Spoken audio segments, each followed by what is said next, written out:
Hello students, welcome to my YouTube channel. आज मैं आप लोग के सामने ग्रामर का सबसे महत्वपूर्ण पार्ट जिसे हम टेंस कहते हैं, इसको लेकर आए हैं। इंग्लिश भाषा में आप कुछ भी अगर लिखना चाहो, पढ़ना चाहो या सुनकर समझना चाहो, इसके लिए आपको ग्रामर का जो सबसे महत्वपूर्ण हिस्सा है टेंस, इसका नॉलेज होना अत्यंत आवश्यक है। ठीक है, देखिए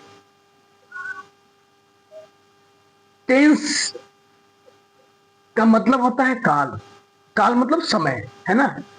एक्चुअली आपको पता होना चाहिए टेंस शब्द का उत्पत्ति जो है एक लैटिन भाषा का शब्द है टेम्पस, TEMPUS, टेम्पस से हुआ है। और टेम्पस का मतलब होता है टाइम।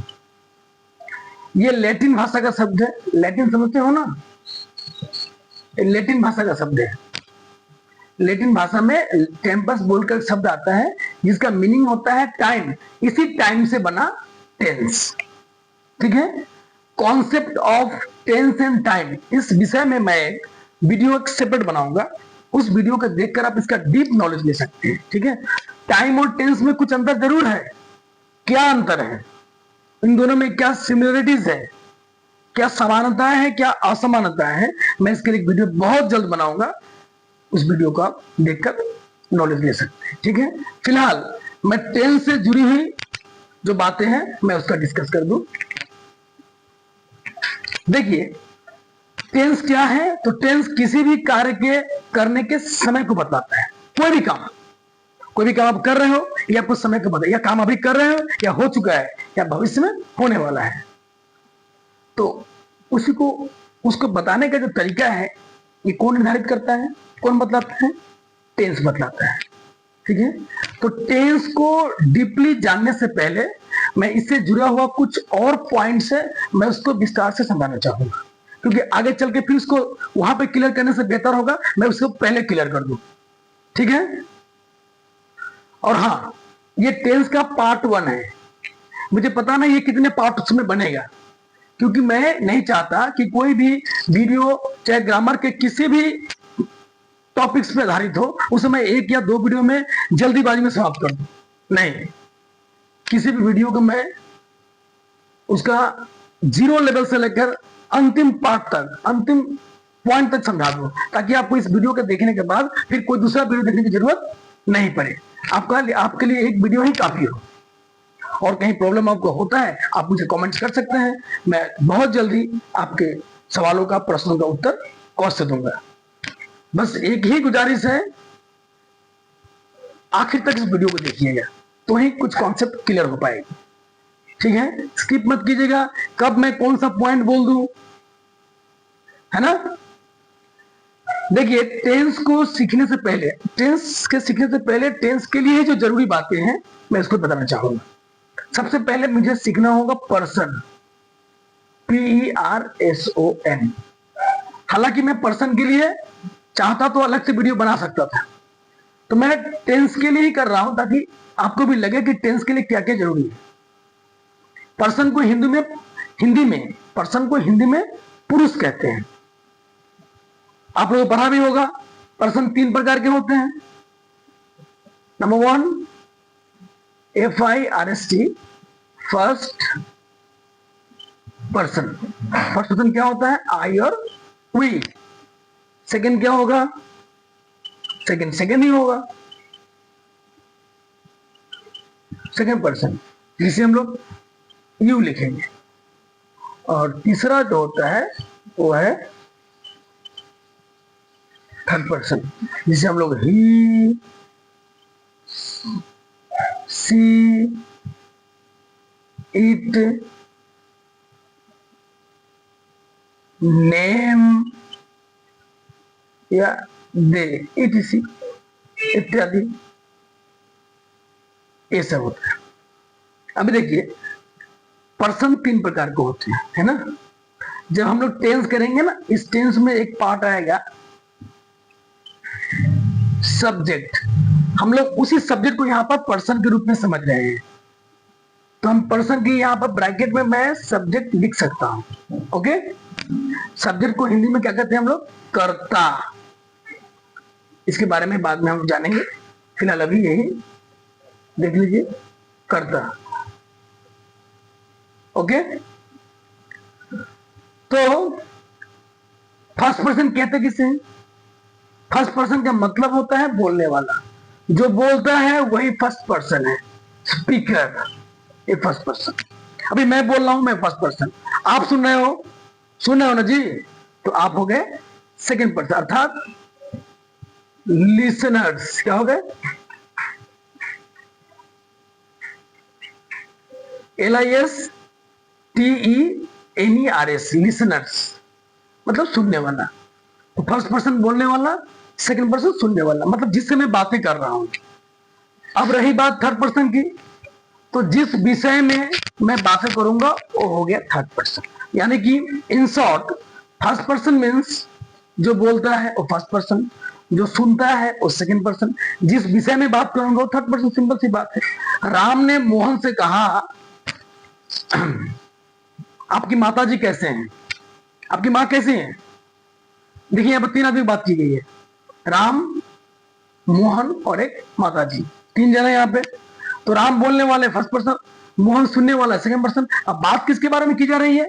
माँ के बारे में, तो माँ हो गए थर्ड पर्सन। क्लियर? अभी मैं यहां बता दूं, अब मैं बोल रहा हूं तो मैं फर्स्ट पर्सन, आप लोग सुन रहे हो सेकंड पर्सन, और थर्ड पर्सन कौन है यहाँ पे? यहाँ पर पर्सन ही थर्ड पर्सन है, क्योंकि मैं पर्सन के बारे में बता रहा हूं। ये पर्सन ही थर्ड पर्सन है क्योंकि मैं पर्सन के बारे में बता रहा हूं। मैं बोल रहा हूं फर्स्ट पर्सन, आप सुन रहे हो सेकंड पर्सन, क्योंकि मैं पर्सन के बारे में बता रहा हूं। तो पर्सन खुद ही क्या हो गया यहाँ पे? थर्ड पर्सन हो गया। समझ में आई बात? अभी थोड़ा सा इसके अंदर मैं और ढूंढता हूं, सिंगुलर और प्लूरल नंबर में। पता है ना आपको सिंगुलर प्लूरल? एक वचन और अमिताभ बच्चन नहीं, बहुवचन की बात कर रहा हूं मैं। एक वचन, बहुवचन, singular number and plural number. Singular number का मतलब होता कोई भी चीज, व्यक्ति, वस्तु, स्थान, कुछ भी हो, संख्या में अगर एक हो तो सिंगुलर नंबर, एक से अधिक हो तो प्लूरल नंबर। क्लियर? देखिए आप, आई एक है, आई के मतलब मैं, गिन लो मुझको, 1 2 3, 3 हूं क्या मैं? अरे ये तो मेरा बॉडी का पार्ट्स है, मैं तो हूं एक, यानी कि मैं सिंगुलर नंबर बोलने वाला हूं। आप सुनने वाले बहुत हैं, तो आप क्या हो गए? आप लोग प्लूरल हो गए। संख्या में एक होने से सिंगुलर, एक से प्लूरल। तो ये आई, अभी मैं फर्स्ट पर्सन की बात कर रहा हूं, तो आई भी बोलने वाला है, वो भी बोलने वाला है। तो जब बोलने वाला है एक है तो सिंगुलर नंबर, एक से अधिक होगा तो प्लूरल नंबर। क्लियर? अब सेकंड पर्सन, अगर एक जन सुनता है तो सिंगुलर, एक से अधिक सुनता है तो प्लूरल। हाँ, एक बात याद रखिएगा, आई सिंगुलर है तो आई का प्लूरल क्या होता है? वही होता है। ये तो ठीक है, क्योंकि आई मतलब मैं, वी मतलब हम लोग। यू क्या है, सिंगुलर या प्लूरल? बिल्कुल कंफ्यूज मत होइए, यू सिंगुलर भी है और प्लूरल भी है, क्योंकि यू का मतलब तुम होता है, तुम लोग भी होता है, आप होता है, आप लोग भी होता है। जब तुम और तुम लोग, आप और आप लोग 4 अर्थ हैं, तो आप इसको अलग कीजिए। तुम का मतलब एक, आप का मतलब एक, आप और तुम के लिए यू बैठे। जब तुम लोग और आप लोग कहता हूं तो प्लूरल हो गया, इसके भी यू ही बैठेगा, अर्थात चारों के लिए यू, तुम लोग, आप लोग, अर्थात ये यू क्या है? सिंगुलर भी है और प्लूरल भी है। क्लियर बात? तो सिंगुलर के लिए भी यू इस्तेमाल करेंगे और प्लूरल के लिए भी यू इस्तेमाल करेंगे। तुम के लिए भी यू, तुम लोग के लिए भी यू ही लिखेंगे। आगे हम लोग सीखेंगे। अब आए थर्ड पर्सन के बारे में। ही, सी, इट, नेम, ये चारों सिंगुलर नंबर हैं। ही का मतलब वह, लड़का के लिए, मेल के लिए। सी मतलब वह, लड़कियों के लिए, फीमेल के लिए। इट का मतलब यह, किसी वस्तु, व्यक्ति के लिए, वस्तुओं के लिए। व्यक्ति के लिए तो नहीं, वस्तु के लिए। हाँ, इट का इस्तेमाल छोटे छोटे प्राणियों के लिए इस्तेमाल किया जाता है। मैं इसके बारे में आगे और बताऊंगा। जैसे चींटी हो गया, कोई छोटे छोटे जानवर हो गए, वहां भी। ठीक है? नेम मतलब नाम, किसी भी चीज का नाम हो। अगर संख्या में एक हो तो सिंगुलर नंबर, अगर संख्या में अधिक हो तो प्लूरल नंबर, अर्थात नेम्स। एक नाम होगा तो नेम अर्थात सिंगुलर, एक से अधिक होगा तो नेम्स, वो क्या हो जाएंगे? Plural number. अब ये देखिए, दे, दे मतलब वे लोग, वे लोग का मतलब क्या होता है? एक से अधिक होता है, तो ये प्लूरल हो गया। अगर कोई पूछे आई सिंगुलर है तो आई का प्लूरल क्या होता है, तो वी। यू सिंगुलर, यू का प्लूरल क्या होता है, यू। और यहां देखिए, ही का प्लूरल दे, सी का प्लूरल दे, इट का प्लूरल दे, और कोई नाम है उसका भी प्लूरल क्या होगा, दे ही लिखेंगे। अर्थात ही सी इट नेम इन चारों का प्लूरल जो होता है सो कलेक्टिवली क्या होगा, दे होगा। आई बात समझ में। तो ये आप लोगों ने जान लिया पर्सन के बारे में, बस इतना ही नॉलेज रखना है, इससे ज्यादा नहीं। ठीक है, अभी तो मैं एक बार ब्रीफली फिर से डिस्कस कर दूं। तो पर्सन 3 प्रकार के होते हैं, first person, second person, third person. First person का मतलब जो बोलता है, बोलने वालों को कहेंगे फर्स्ट पर्सन। सेकंड पर्सन सुनने वाला, थर्ड पर्सन जिसके बारे में, जिस विषय में बात करें तो थर्ड पर्सन। ओके, समझ में आ गई बात, ये पर्सन का हो गया। अब मैं टेंस के बारे में थोड़ा चर्चा करता हूं। ठीक है, इसको स्क्रीनशॉट ले लीजिए, हो गया। चलिए,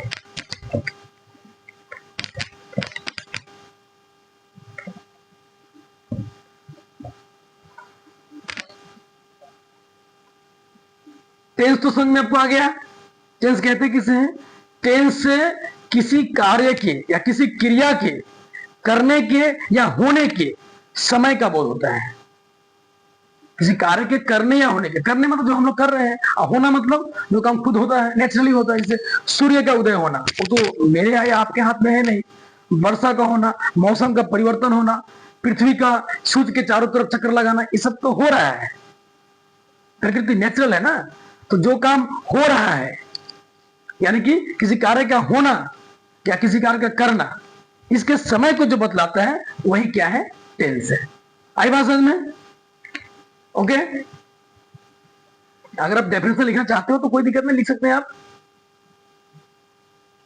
tense refers to the time at which action indicated. Tense refers to the time at which the action at which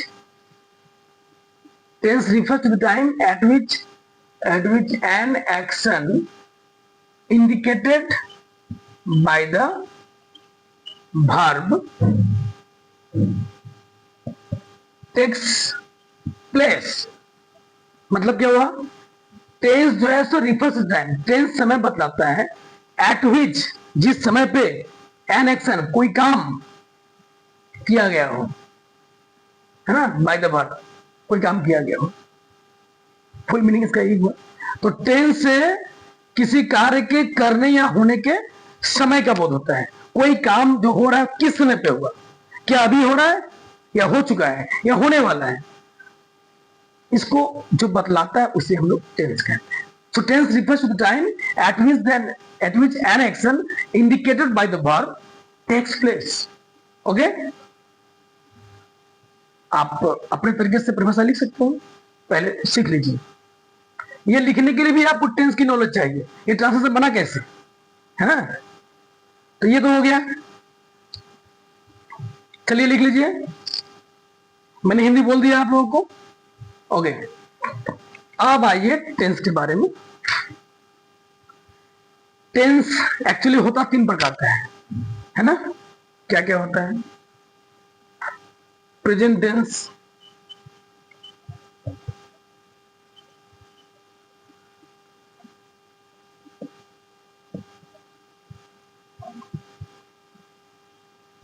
past tense, future tense. ठीक है, प्रेजेंट टेंस, पास्ट टेंस और फ्यूचर टेंस। ठीक है, प्रेजेंट टेंस का मतलब होता है वर्तमान काल, है ना। पास्ट टेंस का मतलब होता है अतीत काल या भूतकाल जो बीत गया। प्रेजेंट मतलब जो वर्तमान में है, जो चल रहा है, हो रहा है। और फ्यूचर मतलब जो होने वाला है। ये तीन ही तो है, ये तीन ही तो है टेंस। अभी आप देखिए, प्रेजेंट, पास्ट एंड फ्यूचर, आपको देखना होगा यहां पर। देखिए, इसको तो मैं FUTURE फुटूरे भी तो पढ़ सकता हूं, फुटूरे, ये ठीक है, प्रेजेंट, पीएसटी पास्ट, किंतु ये तो एफ यू फू, टी यू टू आर ई रे, ये तो फ्यूचर टेंस होना चाहिए था, फिर इसको मैंने फ्यूचर क्यों पढ़ा? ये मैं क्यों कह रहा हूं ऐसा टेंस में, मैं ये बात क्यों उच्चारण कर रहा हूं? हालांकि ये टॉपिक अलग है, ये प्रोनाउंसिएशन का एक टॉपिक है, उच्चारण वाली बात है। तो उच्चारण के लिए, सही उच्चारण के लिए कुछ क्राइटेरिया है, कुछ नियम है। इसके लिए भी मेरा वीडियो बहुत जल्द आ रहा है, ए टू जेड, वो वॉवेल कॉन्सोनेंट, किस कॉन्सोनेंट के बाद या सी के बाद वॉवेल या कॉन्सोनेंट आने के बाद उसका उच्चारण क करेंगे या स करेंगे, मैं एक डेमो दे रहा हूं। ये सारे जो उच्चारण है मैं एक जगह कलेक्टिवली आपको समझाऊंगा एक वीडियो में, सर में आपको आ जाएगा, ठीक है? तो फिलहाल आप इसको फ्यूचर ही पढ़िए, F U T U R E future. जैसे N A T U R E क्या होता है? N A T U R E क्या पढ़ोगे इसको? नाटुरे नहीं ना, टी यू आर ई को चर बोलते हैं, नेचर। जैसे P I C T U R E क्या बोलोगे इसको? पिक्चुरे, पिक्चर बोलेंगे ना, पिक्चर तो नहीं। उसी तरह से फैक्चर, एडवेंचर, नेचर, ये सब क्या है? लास्ट में टी यू आर ई आ रहा है, अंतिम का टी यू आर ई जो है तो चर का उच्चारण देता है, ठीक है? तो इसके बारे में क्यों आया ये टी यू आर ई चर क्यों हुआ, टूरे क्यों नहीं हो रहा है, इसके लिए आपको अलग वीडियो से उसका नॉलेज लेना होगा, ठीक है? ओके, बस मैं बीच में ये बतला दे रहा हूं कि आपको सीखना कहां कहां है, कितना कुछ सीखना है। ओके, तो प्रेजेंट टेंस, पास्ट टेंस और फ्यूचर टेंस। प्रेजेंट मतलब ये वर्तमान समय को बतलाएगा, पास्ट मतलब ये अतीत या भूतकाल को बतलाएगा, फ्यूचर मतलब ये भविष्य काल को बतलाएगा। अभी जो हो रहा है वो सब प्रेजेंट है, जो हो चुका है वो सब पास्ट है, जो होने वाला है वो सब क्या है? फ्यूचर है। खैर इसके बारे में आप लोगों को पता है, इतना मुझे बोलने की जरूरत नहीं है, इसलिए मैं इसके डीपली कुछ बता नहीं रहा हूं, सब जानकारी है आप लोगों को। अब मैं प्रेजेंट टेंस के बारे में बताऊं, ठीक है? प्रेजेंट टेंस जिसे हम लोग कहते हैं वर्तमान काल, वर्तमान काल। प्रेजेंट टेंस 4 प्रकार के होते हैं, जिसे हम लोग कहेंगे सिंपल प्रेजेंट या फिर प्रेजेंट इंडेफिनिट भी कह सकते हैं, कोई बात नहीं।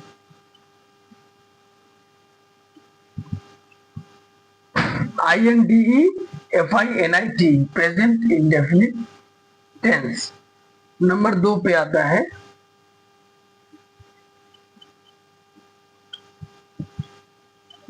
Present continuous tense, CONTINUOUS। तीसरे नंबर पे आ रहा है present perfect tense, and the last one is present perfect